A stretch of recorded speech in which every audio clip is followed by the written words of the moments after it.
दोस्तों नमस्कार। यह है मार्गदर्शन फॉर सिविल सर्विसेज। मैं अनुराग चौधरी। दोस्तों प्रीवियस ईयर्स पेपर्स रिवीजन श्रृंखला में आज की वीडियो में प्रस्तुत है उत्तर प्रदेश माध्यमिक शिक्षा सेवा चयन बोर्ड द्वारा आयोजित टीजीटी सामाजिक विज्ञान का 2010 का प्रश्न पत्र। दोस्तों इसमें हम इतिहास खंड को सॉल्व करेंगे और ये वीडियो जीआईसी प्रवक्ता परीक्षा, government inter college, government degree college आदि के लिए बहुत ही महत्वपूर्ण है। तो आइए शुरू करते हैं आज का वीडियो। दोस्तों पहला प्रश्न जो है आज की वीडियो का वो है सूची 1 का सूची 2 से सुमेलन कराना है। देखिए सूची 1 का सूची 2 से मिलाते हैं। दयानंद सरस्वती द्वारा स्थापित संस्था आर्य समाज है। खान अब्दुल गफ्फार खां खुदाई खिदमतगार, राम मोहन राय ब्रह्म समाज और देवेंद्र नाथ टैगोर ये है तत्वबोधिनी सभा। तो सही चयन आप इस प्रकार से सही मिलान कर सकते हैं। अगला प्रश्न है भारतीय उपमहाद्वीप के किस भाग में हड़प्पा संस्कृति का उदय हुआ। ऑप्शन है आपके पूर्वी, पश्चिमी, उत्तर पश्चिमी और दक्षिण पूर्वी। तो सही उत्तर है दोस्तों भारतीय उपमहाद्वीप के पश्चिमी भाग में हड़प्पा संस्कृति का उदय हुआ। और हड़प्पा सभ्यता जिसको कि सिंधु घाटी सभ्यता कहा जाता है दोस्तों, यहाँ पर 6 बड़े नगर जो हैं इनको नगर की संज्ञा दी गई है। हड़प्पा, मोहनजोदड़ो, बनमाली, धौलावीरा, राखीगढ़ी और कालबंगन। एक प्रश्न ये भी बनता है कि स्वतंत्रता प्राप्ति के बाद सर्वाधिक हड़प्पा संस्कृति के स्थल कहाँ से मिले हैं। तो ये स्थल गुजरात यानी कि पश्चिमी भाग से मिले हैं। अगला प्रश्न है दोस्तों प्रागैतिहासिक युग में मानव कहाँ रहता था। ऑप्शन है आपके मचान पर, कंदरा में, झोपड़ी में और इन सभी में। तो सही उत्तर है दोस्तों प्रागैतिहासिक काल में। जिस काल में मनुष्य ने घटनाओं का कोई लिखित विवरण नहीं किया है उसे प्रागैतिहासिक काल कहा जाता है। इस काल में मानव मचान, कंदरा, झोपड़ी हर जगह पे निवास करता था, यानी ऑप्शन डी आपका सही उत्तर है। अगला प्रश्न है सिंधु घाटी के निवासियों को किस धातु का ज्ञान नहीं था। ऑप्शन है आपके सोना, चांदी, लोहा और तांबा। तो सही उत्तर है लोहे का ज्ञान जो है सिंधु घाटी सभ्यता के निवासियों को नहीं था। और सिंधु घाटी सभ्यता को आद्य ऐतिहासिक अथवा कांस्य युग में रखा जाता है।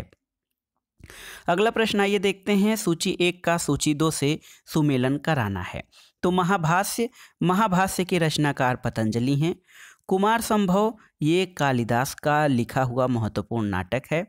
अष्टाध्यायी पाणिनि की रचना है और अर्थशास्त्र चाणक्य द्वारा शासन कला और राजनीति पर लिखा गया ग्रंथ है। अगला प्रश्न दोस्तों वल्लभाचार्य ने किसकी भक्ति का गान प्रचार किया। तो सही उत्तर है वल्लभाचार्य ने कृष्ण भक्ति का प्रचार किया था।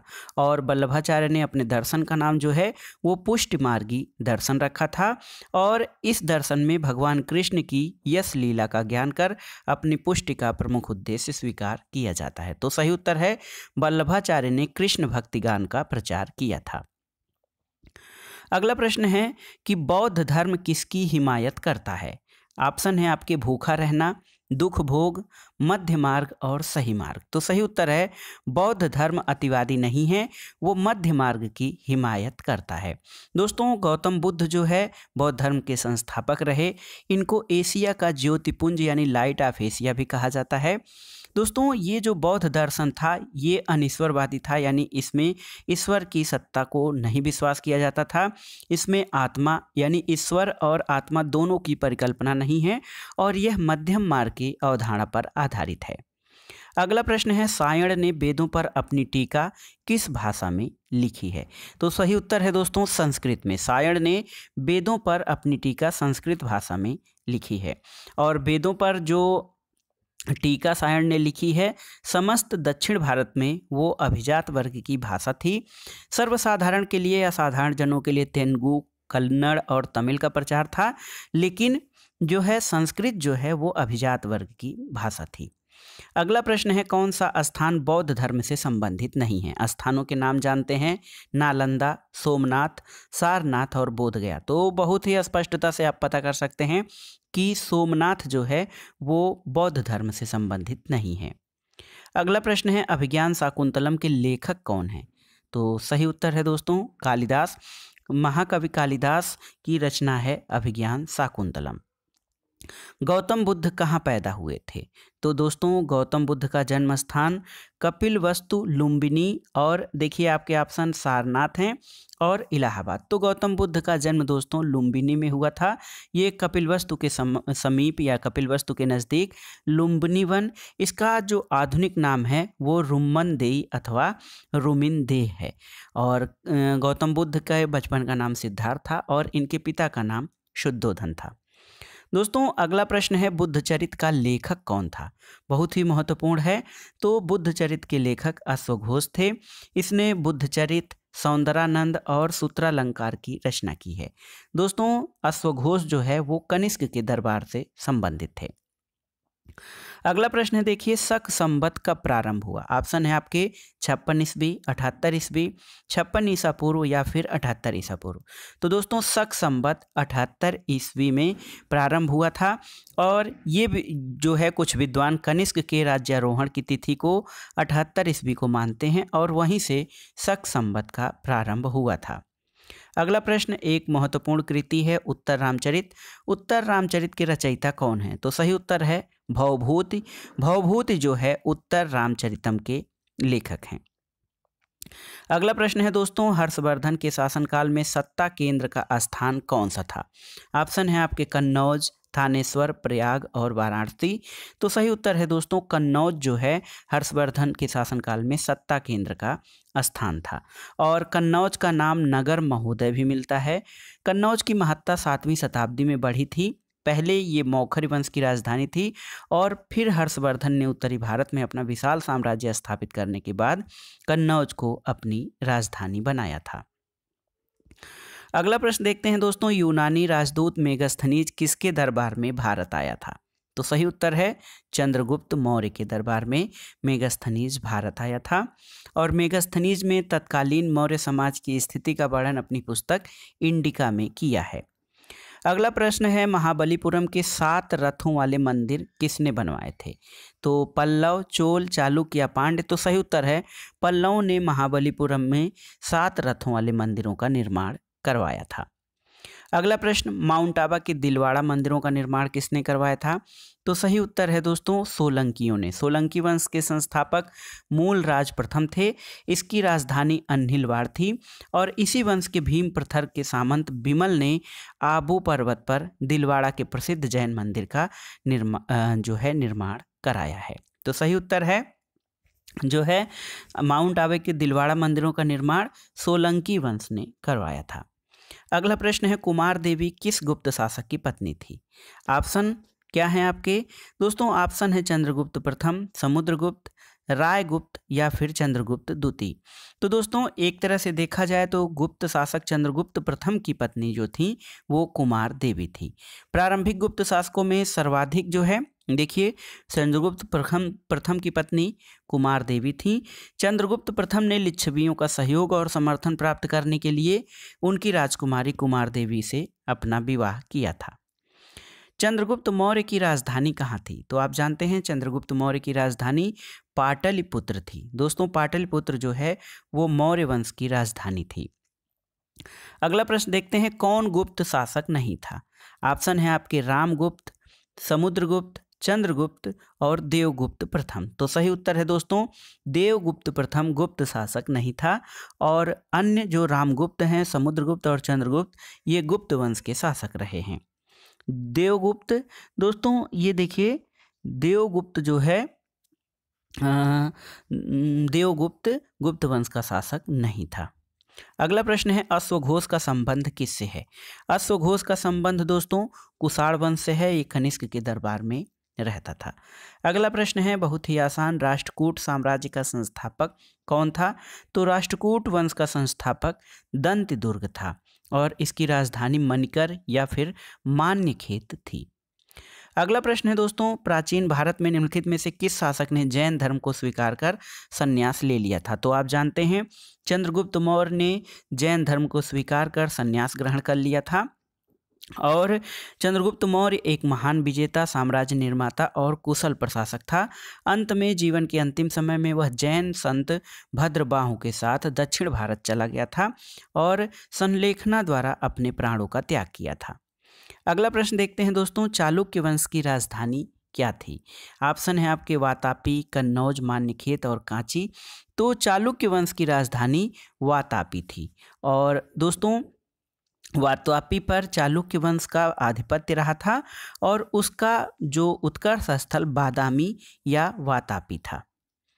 अगला प्रश्न है दोस्तों, पल्लव वंश का अंतिम शासक कौन था? ऑप्शन है आपके राजराज प्रथम, नृपतुंग वर्मन, कर्क तृतीय और अपराजित वर्मन।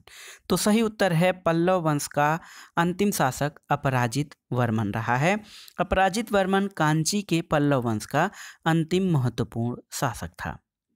अगला प्रश्न है, गुप्त काल में किस धर्म का सबसे अधिक विकास हुआ था?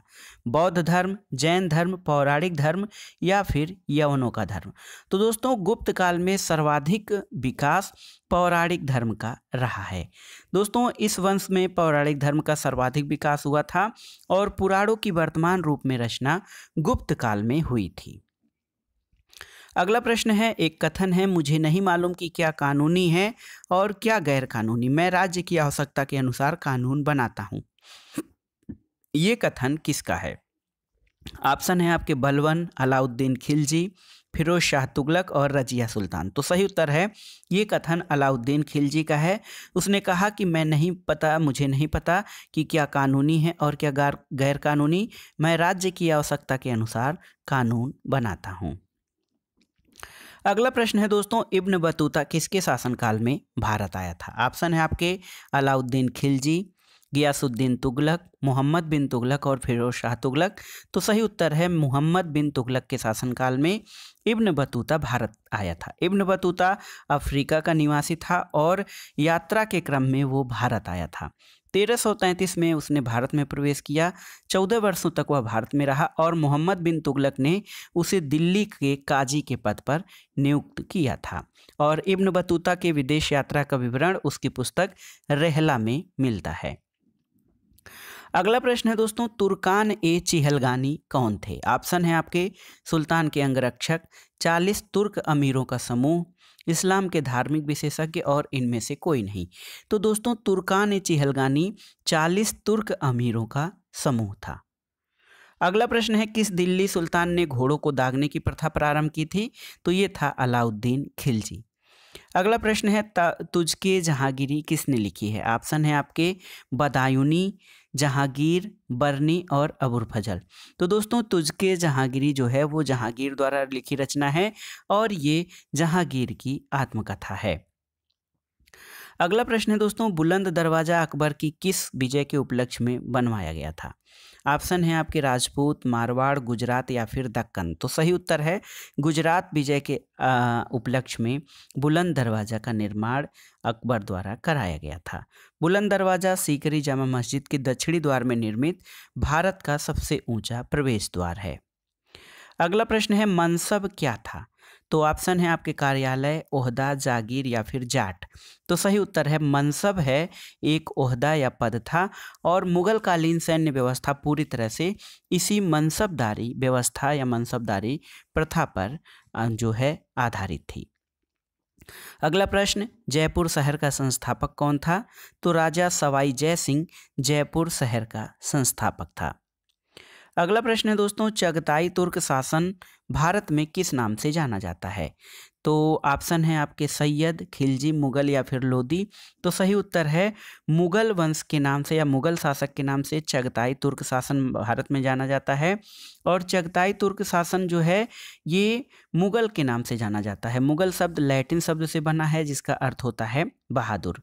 भारत में मुगल वंश का संस्थापक बाबर था और वह अपने पिता उमर शेख मिर्जा की ओर से चगताई तुर्क और माता की ओर से मंगोल वंश से संबंधित था, लेकिन अपनी आत्मकथा बाबरनामा में वह स्वयं को अपनी मां के वंश से मानने पर जोर दिया है।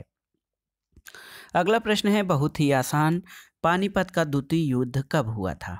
तो सही उत्तर है 5 नवंबर 1556 को पानीपत का युद्ध हुआ था। प्रथम युद्ध 1526 में हुआ था।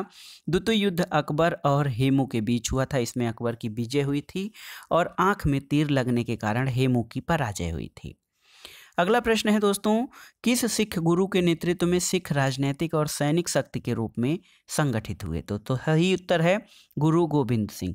गुरु गोविंद सिंह के नेतृत्व में सिख राजनीतिक और सैनिक शक्ति के रूप में संगठित हुए थे और गोविंद सिंह तेग बहादुर सिंह के एकमात्र पुत्र थे।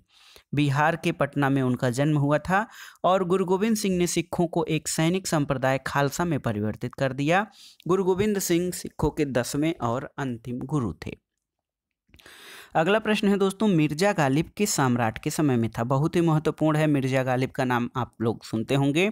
तो मिर्जा गालिब किस सम्राट के समय में था? तो सही उत्तर है मिर्जा गालिब एक प्रसिद्ध उर्दू शायर, ये बहादुर शाह द्वितीय के शासनकाल में था। अगला प्रश्न है दोस्तों, कौन सा सही सुमेलित है? यहाँ पर देखिए सही सुमेलित कौन सा है? अकबर विलियम हॉकिंस, ये सही नहीं है। जहांगीर राल्फ फिंच, ये भी नहीं सही है। शाहजहां टॉमस रो, ये भी नहीं सही है। औरंगजेब और मनुची। दोस्तों मुगल दरबार में आने वाले प्रथम अंग्रेज कैप्टन हॉकिंस था, जो जेम्स प्रथम के दूत के रूप में जहांगीर के दरबार में आया था और 1615 में सम्राट जेम्स प्रथम ने सर टॉमस रो को अपना राजदूत बनाकर जहांगीर के दरबार में भेजा था। और दोस्तों मनुची जो था वो मुगल सम्राट औरंगजेब के दरबार में आया था। तो ऑप्शन 4 आपका सही सुमेलित है। शेर शाह का मकबरा कहाँ स्थित है? सासाराम में शेर शाह का मकबरा स्थित है। जोधाबाई महल कहाँ स्थित है? तो सही उत्तर है फतेहपुर सीकरी। जोधाबाई का महल फतेहपुर सीकरी में अकबर द्वारा बनवाया गया था। ये एक आयताकार भवन है, इसकी लंबाई 320 फीट और चौड़ाई 215 फीट है। हमीदा बानो बेगम किसकी पत्नी थी? तो सही उत्तर है हमीदा बानो बेगम हुमायूं की पत्नी थी और निर्वासन के समय हुमायूं ने हिंदाल के आध्यात्मिक गुरु फारसवासी सिया मीर बाबा दोस्त उर्फ मीर अली अकबर जामी की पुत्री हमीदा बेगम से 29 अगस्त 1541 को निकाह किया था और कालांतर में हमीदा से ही अकबर जैसे सम्राट का जन्म हुआ था। अगला प्रश्न है, भारत में सर्वप्रथम आने वाले यूरोपी कौन थे? तो सही उत्तर है आप जानते हैं पुर्तगाली भारत में आने वाले सबसे प्रथम यूरोपी है। पुर्तगालियों के बाद डच, फिर अंग्रेज, फिर डेन, उसके बाद फ्रांसीसी भारत आए थे। अगला प्रश्न है दोस्तों, 1773 के रेगुलेटिंग एक्ट द्वारा स्थापित गवर्नर जनरल की परिषद में कौन सदस्य नहीं था? ऑप्शन है आपके मानसन, क्लेवरिंग, बारबेल और फ्रांसिस। ये प्रश्न थोड़ा सा कठिन है, देख लीजिएगा।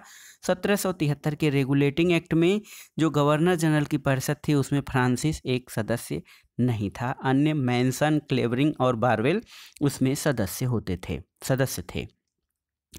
अगला प्रश्न है, ईस्ट इंडिया कंपनी का निम्नलिखित में से आरंभिक नारा क्या था? तो सही उत्तर है भूभाग नहीं व्यापार। भूभाग नहीं व्यापार ये ईस्ट इंडिया कंपनी का आरंभिक नारा था और बाद में जो है स्थिति ये बनी कि उन्होंने केवल भूभाग ही नहीं बल्कि शासन सत्ता और सभी चीज़ों पर अधिकार करना प्रारंभ कर दिया था। अगला प्रश्न है, किस अधिनियम द्वारा ईस्ट इंडिया कंपनी के व्यापारिक अधिकारों को समाप्त किया गया था? तो ये था दोस्तों 1813 का चार्टर एक्ट। 1813 के चार्टर एक्ट के द्वारा कंपनी के अधिकार पत्र को 20 वर्षों के लिए बढ़ा दिया गया। कंपनी के भारत के साथ व्यापार करने के एकाधिकार को छीन लिया गया, लेकिन उसे चीन के साथ व्यापार और पूर्वी देशों के साथ चाय के व्यापार के संबंध में 20 वर्षों के लिए एकाधिकार प्राप्त रहा। अगला प्रश्न है दोस्तों, 1857 में सिपाही विद्रोह कहाँ से प्रारंभ हुआ था? ऑप्शन है आपके कानपुर, झांसी, ग्वालियर और मेरठ। तो सही उत्तर है मेरठ से सिपाही विद्रोह प्रारंभ हुआ। मेरठ को क्रांति नगरी भी कहा जाता है। अगला प्रश्न है, पद्मावत के रचयिता कौन थे? तो दोस्तों सूफी संत या सूफी विचारधारा के कवि मलिक मोहम्मद जायसी पद्मावत के रचनाकार हैं। विधवा पुनर्विवाह एक्ट कब पास हुआ था? तो सही उत्तर है 1856 में विधवा पुनर्विवाह एक्ट पारित हुआ था और ये लॉर्ड कैनिंग के शासनकाल में हुआ था। अगला प्रश्न है, असम, चटगांव जैसे पूर्वोत्तर भारत के भागों पर विजय प्राप्त करने वाला मुगल सेनापति कौन था? ऑप्शन है आपके राजा जय सिंह, मीर जुमला, शाइस्ता खां और जसवंत सिंह। तो सही उत्तर है शाइस्ता खां असम, चटगांव जैसे पूर्वोत्तर भाग पर विजय प्राप्त करने वाला मुगल सेनापति था। दोस्तों मुगल सेनापति जो शाइस्ता खां था उसने पूर्वोत्तर भारत पर विजय प्राप्त की थी, और जब औरंगजेब सिंहासन पर आरूढ़ हुआ तो उसने मीर जुमला को बंगाल का सूबेदार नियुक्त किया और असमियों पर आक्रमण करने के लिए आदेश दिया था।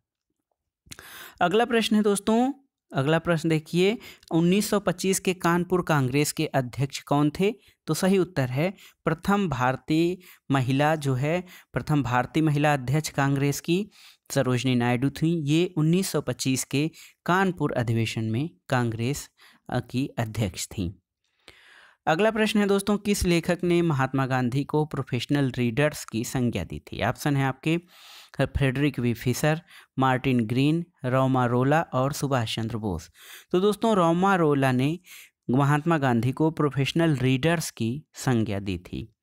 और स्वतंत्रता आंदोलन के दौरान गांधी जी द्वारा परिस्थितियों के अनुसार प्रारंभ किए गए विभिन्न आंदोलनों के रणनीति के कारण प्रसिद्ध जीवनीकार रोमा रोला ने उन्हें प्रोफेशनल रीडर्स की संज्ञा दी थी। अगला प्रश्न है दोस्तों, सूची 1 का सूची 2 के साथ सुमेलन कराना है। देखिए, सही कोड का देशबंधु चित्तरंजन दास, बसंती देवी, लाला लाजपत राय जो हैं वो राधा देवी, और महात्मा गांधी कस्तूरबा गांधी, मोतीलाल नेहरू स्वरूप रानी। ये पति और पत्नियों का जोड़ा आपको बनाना है। अगला प्रश्न है, कौन सा युग्म सुमेलित नहीं है?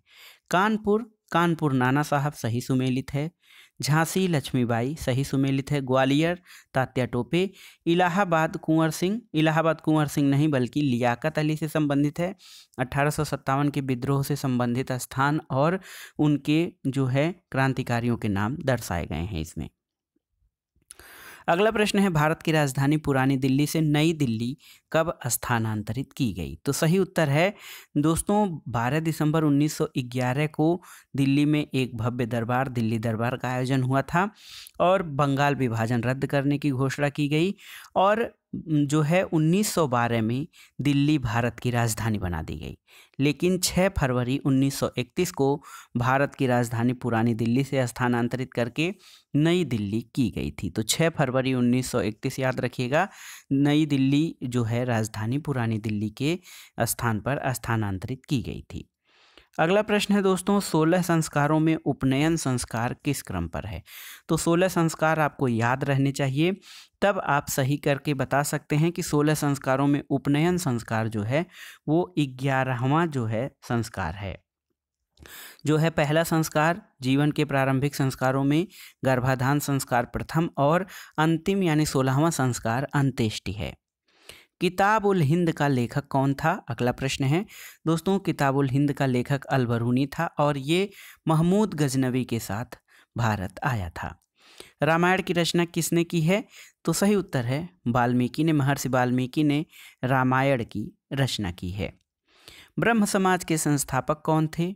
तो ये थे राजा राम मोहन राय, और 1828 में इन्होंने बंगाल में ब्रह्म समाज की स्थापना की थी कलकत्ता में। रेलवे बोर्ड का गठन कब किया गया था? तो सन 1905 में भारत सरकार के एक प्रस्ताव द्वारा रेलवे बोर्ड का गठन किया गया था। अगला प्रश्न है दोस्तों, हर्ष ने किस विश्वविद्यालय को विशेष संरक्षण प्रदान किया था? तो हर्ष ने नालंदा विश्वविद्यालय को विशेष संरक्षण प्रदान किया था, और नालंदा महाविहार महायान संप्रदाय की शिक्षा का केंद्र था। नालंदा बिहार के पटना जिले में राजगृह के बड़ा गांव नामक गांव के पास स्थित था, और इस बिहार की स्थापना गुप्त शासक कुमार गुप्त ने की थी। इस वीडियो का आखिरी प्रश्न दोस्तों, अकबरनामा का लेखक कौन था? तो सही उत्तर है अबुल फजल। दोस्तों अकबरनामा ग्रंथ की रचना बादशाह अकबर के शासनकाल में अबुल फजल ने की थी। अकबरनामा को 3 भागों में बांटा गया है। पहली भाग में अमीर तैमूर से लेकर हुमायूं तक के मुगल शासकों के इतिहास का वर्णन है। दूसरे और तीसरे भाग में अकबर के इतिहास को दिया गया है। और एक प्रश्न और आपकी जानकारी के लिए बता दें कि अकबर की अबुल फजल की मृत्यु के बाद या उसकी हत्या के बाद इस ग्रंथ को मुहिब खां ने पूरा किया था। तो सही उत्तर है अकबरनामा अबुल फजल की कृति है। तो दोस्तों ये था आज का वीडियो। इसमें आपने देखा टीजीटी सामाजिक विज्ञान 2010 का साल पेपर। ये प्रश्न पत्र जो है आपको इसलिए तैयार करना जरूरी है क्योंकि ये आगामी टीजीटी पीजीटी परीक्षाओं के साथ साथ अन्य अध्यापक परीक्षाओं के लिए, जैसे government inter college, government degree college प्रवक्ता और असिस्टेंट प्रोफेसर भर्ती परीक्षाओं के लिए बहुत ही महत्वपूर्ण है। आप इसका PDF भी डाउनलोड कर सकते हैं, लिंक मैं डिस्क्रिप्शन बॉक्स में डाल दूंगा। दोस्तों ये था आज का वीडियो आपको कैसा लगा हमें कमेंट बॉक्स में ज़रूर बताइएगा। वीडियो को लाइक करें, शेयर करें और इस चैनल मार्गदर्शन फॉर सिविल सर्विसेज को सब्सक्राइब करें। वीडियो देखने के लिए धन्यवाद दोस्तों, नमस्कार।